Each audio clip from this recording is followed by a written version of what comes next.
Pourquoi Emmanuel Macron reçoit-il cet après-midi à l'Élysée les industriels les plus pollueurs de France? Il faut savoir qu'en France, l'industrie, c'est 20% des émissions de gaz à effet de serre et que les 50 sites les plus polluants représentent à eux seuls 10% de ces émissions de gaz à effet de serre. C'est quand même beaucoup.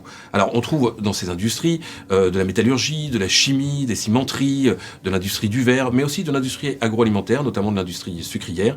Et c'est impossible de respecter nos engagements de réduction d'émissions de gaz si celle-là ne joue pas le jeu. Alors comment la convaincre? C'est toute la question, et tout ceci se fait sur fond de menaces à la délocalisation. C'est quand même 30 000 emplois, ces sites.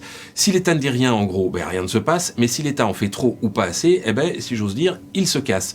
Donc il faut trouver pour Emmanuel Macron la bonne incitation, essentiellement financière, pour que ces sites acceptent de faire leur transition énergétique, leur transition écologique sur le sol français et non pas ailleurs. Mais il y a derrière cette réception à l'Élysée cet après-midi, bien sûr, aussi une opération de communication. On le voit depuis plusieurs jours.